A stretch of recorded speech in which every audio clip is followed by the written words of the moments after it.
El fantasma de 1941. 7 de diciembre de 1941. Mientras el humo envolvía a los acorazados en Pearl Harbor, los pilotos estadounidenses miraban al cielo con incredulidad. No era solo el ataque sorpresa, era con que los estaban atacando. Un avión de líneas limpias, increíblemente ágil, que parecía aparecer y desaparecer como un fantasma. En los meses siguientes, este avión humilló a la aviación británica, holandesa y estadounidense. Se decía que podía volar 1000 kilómetros, combatir y regresar, algo imposible para un caza de la época. Los servicios de inteligencia aliados estaban en shock. ¿Cómo había logrado Japón, una nación que creían tecnológicamente atrasada, crear la máquina de guerra definitiva? Hoy desglosamos la leyenda, la ingeniería y la tragedia del Mitsubishi A6M, el Zero. Japón antes de la guerra. El despertar del dragón. Para entender al Zero, hay que entender el orgullo de una nación. En los años 30, Japón se sentía asfixiado por los tratados navales de Washington y Londres, que limitaban el tamaño de su flota. Su solución fue la calidad sobre la cantidad. La Armada Imperial Japonesa emitió la especificación 12C en 1937. Pedían algo contradictorio, la velocidad de un interceptor de tierra, pero con la autonomía para cruzar océanos y la maniobrabilidad de un biplano. Nakajima y Mitsubishi compitieron, pero Nakajima se retiró al considerar que las demandas eran físicamente imposibles. Solo un hombre creyó que se podía, Hiro Horikoshi. Diseño extremo, el sacrificio por la perfección. Horikoshi era un genio obsesionado con el peso. En aviación, el peso es el enemigo. Pero en el Zero, la lucha contra el peso fue religiosa. Construcción revolucionaria. Mitsubishi utilizó una aleación secreta llamada Extra Super Duraluminio, ESD. Era más fuerte que cualquier cosa que tuvieran los aliados, permitiendo que las costillas del ala fueran más delgadas y ligeras. Minimalismo estructural. El ala y el fuselaje central se construyeron como una sola pieza. Esto ahorraba el peso de los pesados pernos de unión. Pero tenía un costo, si el ala se dañaba seriamente. El avión era prácticamente irreparable en el frente. El gran sacrificio. Aquí es donde el diseño se vuelve polémico. Para cumplir con el rango y la agilidad, Horikoshi eliminó el blindaje del piloto y los tanques de combustible autosellantes. El Zero era un caballero sin armadura. Un solo impacto de una bala incendiaria de .50 podía convertir el ala en una antorcha. Para el código de honor japonés de la época, la supervivencia del piloto era secundaria a la victoria de la misión. Ficha técnica y variantes. Hablemos de números, porque aquí es donde el Zero brilla. Radiografía técnica, la ingeniería del Raizen, Zero. Para entender por qué el Zero dominó los cielos, debemos mirar bajo su piel de aluminio. No era solo un avión ligero, era un prodigio de la optimización donde cada gramo de peso tenía que justificar su existencia. Dimensiones y aerodinámica, el cuerpo. El diseño de la 6M2 modelo 21 fue un ejercicio de equilibrio. Envergadura, 12 metros. Longitud, 9.06 metros. Superficie alar, 22.44 metros cuadrados. La clave. Su carga alar era de apenas 107.4 kilogramos por metro cuadrado. Compáralo con los 150 kilogramos por metro cuadrado del Wildcat o los más de 200 kilogramos por metro cuadrado de los cazas alemanes. Esta baja carga alar es lo que le permitía flotar en giros cerrados donde otros aviones entraban en pérdida, stall. Remaches a ras, flash riveting. Horikoshi insistió en que cada remache en la parte frontal del avión fuera pulido para quedar perfectamente liso con la superficie. Esto reducía la resistencia parásita al mínimo, permitiendo que un motor de potencia mediocre alcanzara velocidades competitivas. El corazón. Motor Nakajima Sakae 12. Aunque Mitsubishi fabricó el avión, el motor era de su rival, Nakajima. Tipo. Motor radial de 14 cilindros en doble estrella, enfriado por aire. Cilindrada. 27.9 litros, 27.900 centímetros cúbicos. Potencia. 940 caballos de fuerza al despegue. Hélice. Una Sumitomo Hamilton de 3 palas, de velocidad constante y paso variable. Esto era tecnología de punta. Permitía al piloto cambiar el engranaje del aire para optimizar el ascenso o la velocidad máxima. Consumo y eficiencia. A diferencia de los motores americanos, el Sakae estaba ajustado para una economía de combustible extrema, lo que, junto a un carburador de mezcla pobre, le otorgaba su rango legendario. Metalurgia revolucionaria, extra super duraluminio. Aquí es donde Japón superó al resto del mundo en 1939. Extra super duraluminio, ESD. Desarrollado por Sumitomo Metal. Era una aleación de aluminio, zinc y magnesio. Propiedades: tenía una resistencia a la tracción mucho mayor que el duraluminio estándar. Esto permitió a Horikoshi diseñar largueros de las alas mucho más delgados y ligeros sin que se rompieran durante maniobras de alta gravedad, fuerza G. El costo químico. El ESD era altamente susceptible a la corrosión. Por eso, los ceros necesitaban un mantenimiento constante y una capa de laca protectora especial, a menudo de un color gris verdoso o ámbar, que le daba su aspecto característico. El armamento. Puño de hierro, alcance de seda.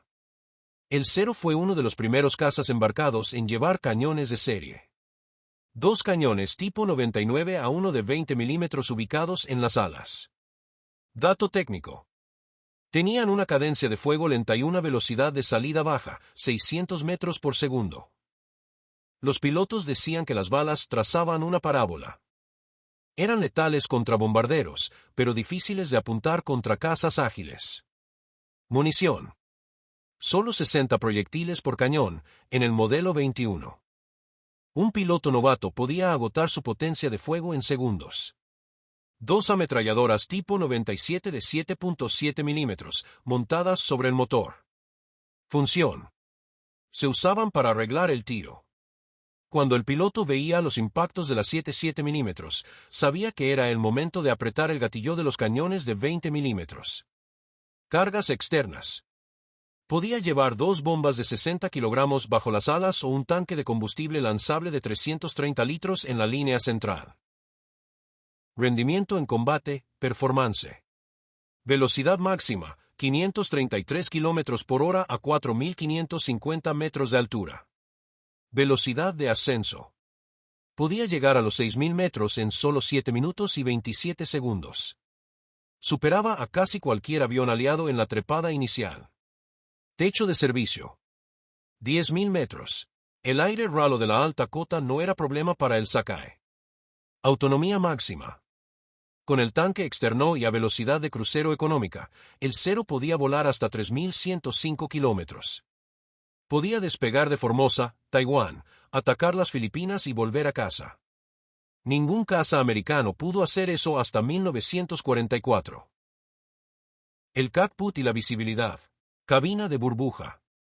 A diferencia de los aviones europeos con marcos pesados, el Zero ofrecía una visión de casi 360 grados. El piloto estaba sentado muy arriba, lo que le daba una ventaja táctica situacional inmensa. Quien ve primero, gana. Ausencia de protección. El asiento del piloto era una simple placa de aluminio delgada. No había vidrio blindado ni placas de acero tras la cabeza. Cada gramo ahorrado aquí se traducía en 1 kilómetro extra de alcance. Variantes posteriores. Evolución forzada. Para el documental, puedes mostrar cómo estas cifras cambiaron con el tiempo. A6M3, modelo 32. Cambió el motor al Sakae 21, 1130 HP, con un sobrealimentador de 2 velocidades. Se recortaron las puntas de las alas, puntas cuadradas. Resultado, más rápido en el descenso, pero perdió maniobrabilidad y alcance. A6M5, modelo 52. La respuesta al Hellcat. Alas más cortas y redondeadas, piel de aluminio más gruesa para permitir picados más veloces y escapes propulsivos. Fue el Zero más rápido, 565 km por hora, pero para cuando llegó, los motores americanos ya superaban los 2000 HP. Viviendo en la cabina, la conexión hombre-máquina. Para un piloto japonés en 1941, subir a la cabina de un Zero no era simplemente entrar a un vehículo. Era un ritual. Los pilotos describían el habitáculo como algo extremadamente estrecho, pero extrañamente orgánico. A diferencia de los cazas americanos, que eran espaciosos y llenos de palancas robustas, el Zero se sentía como un traje a medida. Un traje hecho de papel y seda, pero con el filo de una katana. El tacto de la seda. Los diarios de Saburo Sakai, el as con 64 victorias, nos dan la clave. El Zero no se pilotaba con la mano, se pilotaba con los dedos. Debido a que las superficies de control eran tan grandes y el avión tan ligero, la respuesta era instantánea. Si el piloto pensaba en girar a la izquierda, el avión ya estaba allí. En un combate cerrado, esto permitía realizar maniobras que hoy llamaríamos instintivas. Un movimiento de apenas 2 centímetros en la palanca de mando podía poner al revés el mundo del piloto. El ritual del despegue desde el portaaviones. Imagina esto. Estás en la cubierta de madera del Akagi. El motor Sakai está al ralentí, emitiendo un humo azulado y un olor a aceite castrol y gasolina de bajo octanaje. No tienes radio, muchos pilotos las quitaban para ahorrar peso y porque su tecnología era mediocre. Te comunicas con tus compañeros mediante señas de manos. Cuando el oficial de cubierta da la señal, aplicas potencia. El Zero, al ser tan liviano, no necesitaba catapultas. En apenas 70 metros, el avión ya estaba en el aire. Pero había un peligro, el torque del motor. Al dar gas a fondo, el avión quería girar violentamente hacia la izquierda. Si no eras un experto con los pedales del timón, terminarías en el océano antes de empezar la misión. La tortura de las misiones de larga distancia. El Zero era famoso por su alcance, pero eso significaba que los pilotos pasaban 8, 10 o hasta 12 horas en una cabina minúscula. Sin comodidad. El asiento era un balde de aluminio sin acolchar. El frío. A 7.000 metros de altura, sin calefacción eficiente, el piloto sufría de congelación en los dedos de los pies y manos. La fatiga mental. Navegar sobre el océano infinito sin puntos de referencia, sabiendo que si te desviabas un grado en tu brújula morirías sin que nadie encontrara tus restos. Esta presión psicológica moldeó el carácter fatalista de los pilotos imperiales. La paradoja del control, el embaramiento. Pero no todo era armonía. Los pilotos descubrieron un defecto aterrador durante los picados a alta velocidad. A más de 500 km por hora, la presión del aire sobre los grandes alerones del Zero los volvía duros como el cemento. Un piloto de Wildcat podía escapar de un Zero simplemente picando y girando bruscamente. El piloto japonés, por más que tirara de la palanca con ambas manos, no podía mover el avión. Era la gran ironía del diseño de Orikoshi. El avión más ágil del mundo a baja velocidad era un prisionero de su propia ligereza a alta velocidad. El cambio de ánimo, de samurái a ataúd volador. Para 1944, la experiencia de volar un Zero cambió drásticamente. El respeto que sentían los pilotos se convirtió en resignación. Sabían que cualquier bala de .50 de un Hellcat que tocara sus alas significaba una muerte ardiente. En los diarios de los últimos años, el Zero ya no es descrito como un fiel corcel, sino como una trampa de magnesio. Los pilotos veteranos que sobrevivieron, como Kaname Arada, recordaban con tristeza cómo sus jóvenes alumnos, con apenas 40 horas de vuelo, eran enviados en Zeros sobrecargados de bombas para misiones suicidas, donde la agilidad del avión ya no importaba. Variantes principales. A6M1, el prototipo con motor Mitsubishi Suisei. A6M2, modelo 21, el que atacó Pearl Harbor. Con puntas de ala plegables para los ascensores de los portaaviones. A6M3, modelo 32, el AMP. Tenía puntas de ala cuadradas para mejorar el alabeo a alta velocidad, pero perdió alcance. A6M5, modelo 52, la versión definitiva. Tubos de escape individuales para ganar velocidad extra mediante el empuje de los gases. A6M2 Enerufe, una variante hidroavión. Sí, un caza con flotadores que seguía siendo más peligroso que muchos cazas aliados. El rey del dogfight contra el Wildcat y el Corsair. En 1942, si un piloto de un Grumman F4F Wildcat intentaba girar con un Zero, estaba muerto.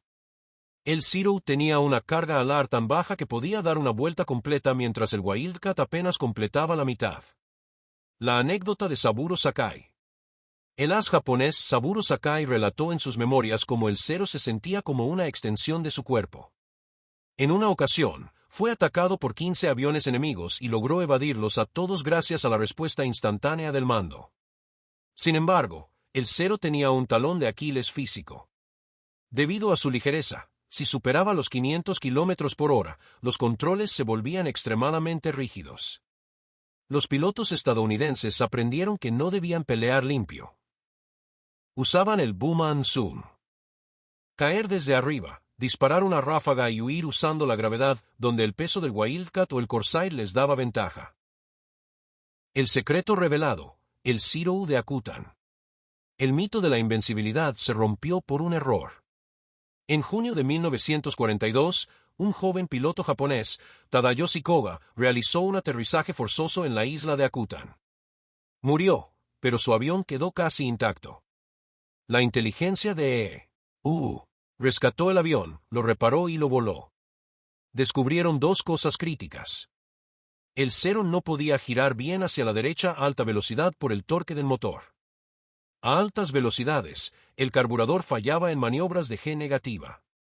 Estas debilidades se enviaron a cada portaaviones aliado. La era del dominio del Zero había terminado.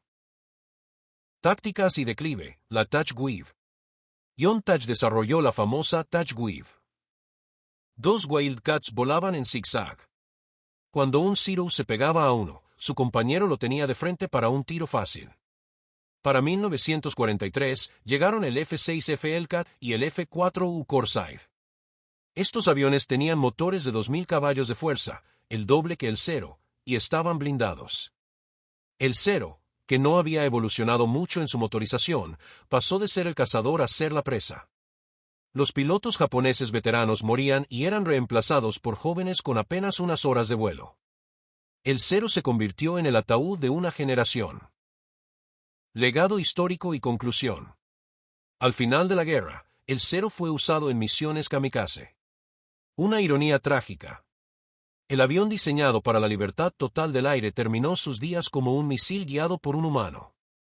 Mitsubishi Heavy Industries hoy fabrica desde autos hasta naves espaciales, pero el A6M sigue siendo su creación más famosa. El Zero nos enseña que en la ingeniería, como en la vida, todo tiene un precio. La agilidad extrema costó la seguridad, la autonomía costó la resistencia.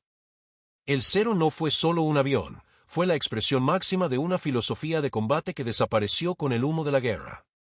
Un fantasma de aluminio que, por un breve momento, fue el dueño absoluto de los cielos del Pacífico.